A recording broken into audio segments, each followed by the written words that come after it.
ओम नमश्चंडिकायै। श्रीमद्देवी भागवत महापुराण तृतीयः स्कन्धः अथ त्रयोदशोऽध्यायः। राजोवाच हरिणा तु कथं यज्ञः कृतः पूर्वं पितामह जगत्कारणरूपेण विष्णुना प्रभविष्णुना। हे पितामह, जन्मेजय बोले, जगत के कारण स्वरूप तथा परम शक्तिशाली भगवान विष्णु ने पूर्व काल में वह यज्ञ कैसे किया।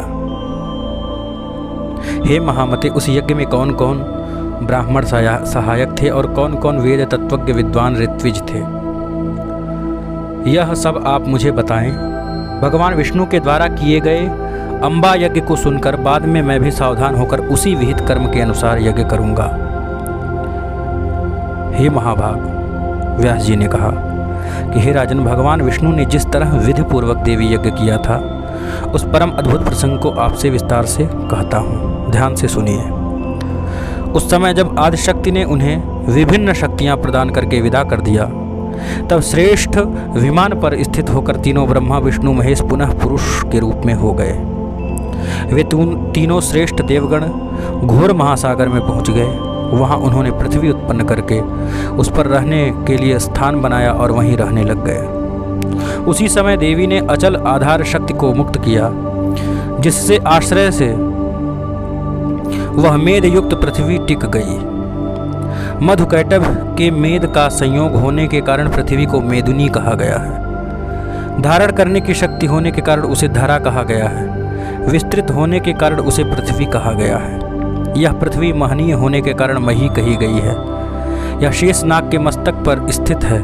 इसको यथास्थान स्थित रखने के लिए विशाल पर्वत रचे गए हैं। इस प्रकार काठ में लौह कीलें जड़ दी जाती हैं, उसी प्रकार पृथ्वी को सुस्थिर रखने के लिए विशाल पर्वत बनाए गए हैं। इसी कारण विद्वान लोग उस पर्वत को महीधर कहते हैं। परम अद्भुत सुमेरु पर्वत सोने का बना हुआ है। वह मणिमय चोटियों से सुशोभित है, अनेक योजन वाला विस्तार वाला है। उस समय सृष्टि का विकास इस प्रकार हुआ। सर्वप्रथम ब्रह्मा के विख्यात मानसिक पुत्र मरीचि, नारद, अत्रि, पुलत्स्य, क्रतु, दक्ष और वशिष्ठ आदि हुए। तत्पश्चात मरीचि के पुत्र कश्यप हुए। दक्ष प्रजापति को 13 कन्याएं हुईं। उन्हीं कन्याओं से अनेक देवता और दैत्य उत्पन्न हुए। उसके बाद कश्यप जी सृष्टि संसार में फैल गए काश्यपी। उस सृष्टि में मनुष्य, पशु और सर्प आदि योनि भेद से अनेक जीव उत्पन्न हुए। ब्रह्मा के दाहिने आधे शरीर से स्वयंभू मनु उत्पन्न हुए और बाएं भाग से स्त्री रूप में शतरूपा प्रकट हुई। उन्हीं शतरूपा से प्रियव्रत और उत्तानपाद नामक 2 पुत्र हुए तथा 3 अत्यंत सुंदर और उत्तम गुणों वाली पुत्रियां उत्पन्न हुईं। इस प्रकार सृष्टि रचना करके कमल के से उत्पन्न भगवान ब्रह्मा जी ने सुमेर पर्वत के शिखर पर एक सुंदर ब्रह्मलोक बनाया। भगवान विष्णु ने भी लक्ष्मी के से विहार करने के लिए वैकुंठ बनाया। वह अत्यंत रमणीय तथा उत्तम क्रीड़ा स्थान सभी लोकों के ऊपर विराजमान है। शिव ने भी कैलाश नामक एक उत्तम स्थान बना लिया, जिसमें वे भूतगण आदि सहित इच्छानुसार विहार करते हैं। उनके साथ सुमेर पर्वत के एक शिखर पर देवलोक स्वर्ग की रचना हुई। वह इंद्रलोक अनेक प्रकार के रत्नों से सुशोभित एवं इंद्र का निवास था। समुद्र मंथन से सर्वोत्तम वृक्ष पारिजात, 4 दांतों वाला ऐरावत, कामना पूर्ण करने वाला कामधेनु, उच्चई श्रवा घोरा, रंभा और अनेक अप्सराएं निकली। इंद्र ने स्वर्ग को सुशोभित करने से वाले इन सब को अपने पास रख लिया। धन्वंतरी, वैद्य, चंद्रमा भी समुद्र से निकले। वे दोनों अनेक गुणों से युक्त होकर स्वर्ग में रहते हुए शोभा पाने लग गए। इस तरह 3 प्रकार की सृष्टि हुई। देवता, पशु, पक्षी, मानव इत्यादि अनेक भेदों से वह सृष्टि कल्पित है। अंडज, स्वेदज, उद्भिज और जरायुज, इन 4 भेदों से अनेक जीवों की सृष्टि हुई। उन सभी जीवों के साथ कर्म का बंधन लगा हुआ है। इस प्रकार सृष्टि करके ब्रह्मा विष्णु महेश ये सब अपने अपने लोकों में इच्छापूर्वक विहार करने लग गए। इस प्रकार सृष्टि के विस्तृत हो जाने पर अच्युत भगवान विष्णु अपने लोक में लक्ष्मी के साथ विराजमान होकर आनंदित होने लग गए। एक समय की बात है, भगवान विष्णु वैकुंठ में विराजमान थे। एकाएक अमृत सागर में विद्यमान तथा मणियों से सुशोभित उस द्वीप का स्मरण हो आया, जहां महामाया का दर्शन करके उन्होंने शुभ मंत्र प्राप्त किया था। तदनंतर जिन भगवती के द्वारा वे पुरुष स्त्री बना दिए गए थे, उन परम शक्ति का स्मरण करके लक्ष्मीकांत भगवान विष्णु ने अम्बा यज्ञ करने का निश्चय किया मन में। इसके बाद अपने धाम से उतरकर उन्होंने शिव, ब्रह्मा, विष्णु, इंद्र, कुबेर, अग्नि, यम, वशिष्ठ, कश्यप, दक्ष, वामदेव और बृहस्पति को आमंत्रित करके अत्यंत विस्तार के साथ यज्ञ संपन्न करने के लिए अत्यधिक मूल्य वाली सात्विक तथा मनोरम बहुत सी सामग्रियां एकत्र की। इसके बाद उन्होंने शिल्पियों द्वारा विशाल यज्ञ मंडप बनवाया, 27 महान व्रती ऋत्विजों का वर्ण किया। तत्पश्चात अग्नि स्थापन के लिए बड़ी बड़ी वेदियां बनाई गई। ब्राह्मण गण बीज सहित देवी मंत्रों का जप करने लग गए। विधिवत प्रज्वलित की गई अग्नि में ब्राह्मण यथेच्छ हव्य पदार्थ आहुति देने लग गए। इस प्रकार विस्तृत होम कृत्य संपन्न होते ही भगवान विष्णु को संबोधित करके मधुर अक्षरों एवं स्पष्ट स्वरों से युक्त आकाशवाणी हुई। हे हरे, हे विष्णु, आप सदा देवताओं में श्रेष्ठतम होंगे। सभी देवगणों में आप मान्य होंगे, पूज्य तथा समर्थ होंगे।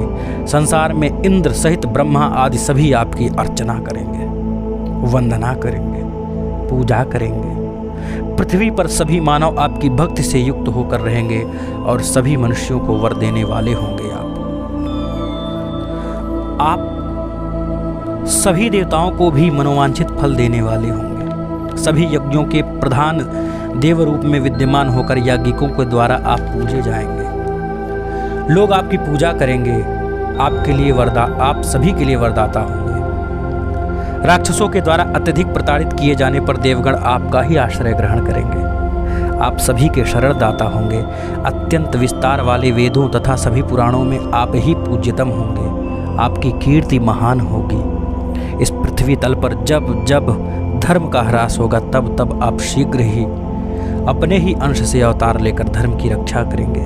आपके अंश से उत्पन्न वे अवतार पृथ्वी पर अत्यंत प्रसिद्ध होंगे और महात्मा गण आपके उन अवतारों का सम्मान करेंगे। हे माधव, नाना विधि योनियों के द्वारा उन योनियों में आपके द्वारा लिए गए अवतार आप सभी लोकों में विख्यात होंगे। वो अवतार विख्यात होंगे। हे मधुसूदन, उन सभी अवतारों में मेरे अंश से उत्पन्न शक्ति सदा आपकी सहचारिणी होंगी। आपके समस्त कार्यों को संपन्न करेंगी। वह शक्ति वाराही नारसिंही के भेद से अनेक प्रकार की होंगी। ये शक्तियां सभी प्रकार के आभूषणों से अलंकृत भव्य स्वरूप वाली, नानाविध शास्त्रों से सुसज्जित, शस्त्र शास्त्रों से सुसज्जित उन शक्तियों से सदैव आप युक्त रहेंगे। मेरे द्वारा प्रदत्त वरदान के प्रभाव से आप देवताओं के समस्त कार्य सिद्ध करेंगे। आप लेश मात्र भी अभिमान करके उन शक्तियों का कभी अपमान न कीजिएगा, अपितु हर प्रकार का प्रयत्न पूर्वक उन शक्तियों का पूजन तथा सम्मान कीजिएगा। समस्त कामनाओं को प्रदान करने वाली वे शक्तियां भारतवर्ष में मनुष्यों द्वारा विविध प्रतिमाओं में प्रतिष्ठित होकर पूजी जाएंगी। उन शक्तियों की तथा आपकी कीर्ति पृथ्वी मंडल पर तथा समस्त सातों द्वीपों में प्रसिद्ध होगी। हे महाभाग, भूमंडल पर सकाम मनुष्य अपने मनोरथ को पूर्ण करने के लिए तथा आपकी उन शक्तियों की निरंतर उपासना करेंगे। वे लोग अर्चनाओं में अनेकों भावों से युक्त होकर नानाविध उपहारों, वैदिक मंत्रों तथा नाम जप से आपकी आराधना करेंगे।